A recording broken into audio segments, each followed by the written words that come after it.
Hi friends, welcome to lucky Lakshmi channel. అందరు ఎలాగున్నారండి? బాగున్నారా? నేను కూడా బాగున్నాను. నేను కస్టర్డ్ ఫ్రూట్ సలాడ్ చేస్తున్నానండి. దానికి కావాల్సిన పదార్థాలు తయారు చేసే విధానం చూపిస్తాను, చూడండి. ఫ్రూట్స్ అయితే ఇవి తీసుకున్నానండి. ఇంకా మీ దగ్గర ఏవి ఉంటే తీసుకోండి. పుల్లగా ఉన్నవి మాత్రం వేయకండి.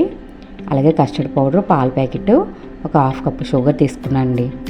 ఒక చిన్న గిన్నె తీసుకుని దాంట్లో నుంచి 3 స్పూన్లు కస్టర్డ్ పౌడర్ వేసుకొని, మీకు ఏ ఫ్లేవర్ కావస్తే అది వేసుకోండి. నేనైతే ఇది తీసుకున్నాను. ఒక హాఫ్ కప్పు పాలు పోసుకొని బాగా కలుపుకుంటున్నానండి.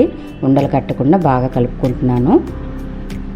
స్టవ్ వెలిగించుకొని గిన్నె పెట్టి పాలు కూడా పోసుకుంటున్నాను. మీడియం ఫ్లేమ్లో పెట్టే పాలు మరిగించుకోవాలండి, హై ఫ్లేమ్లో కాదు.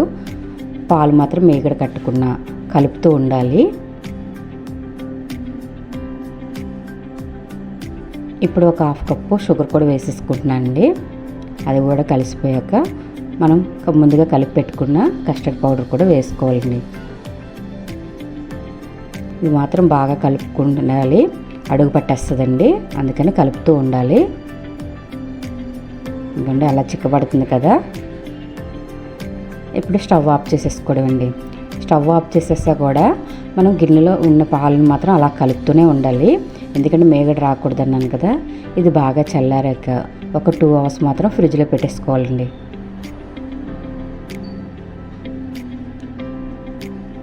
ఇంకోండి, ఫ్రూట్స్ అన్నీ ఇలా చిన్న చిన్న ముక్కలుగా కట్ చేసి వేసుకున్నాను. అవి గ్రేప్స్ అయితే పుల్లగా ఉన్నాయండి బాగా, అందుకని అది వేయట్లేదు. ఇప్పుడు 2 అవర్స్ పెట్టుకున్న కస్టర్డ్ మిల్క్ని కూడా వేసేసుకొని ఒక బౌల్ తీసుకొని అందులో వేసేసుకున్నాక మ్యాంగో, అలాగే అరటిపండు, యాపిల్ కూడా వేస్తున్నానండి. దానిమ్మ కూడా వేసేసుకొని ఇవి బాగా కలుపుకుంటున్నాను. మీకు కొంచెం అన్నీ కలిపి పెట్టుకోకుండా ఎంత కావస్తో అన్ని ఫ్రూట్స్ కలుపుకుంటే సరిపోద్దండి. ఇంకోండి, నాకైతే ఇలా రెడీ అయిపోయిందండి. వేరే బౌల్లో కూడా వేసుకొని చూపిస్తున్నాను.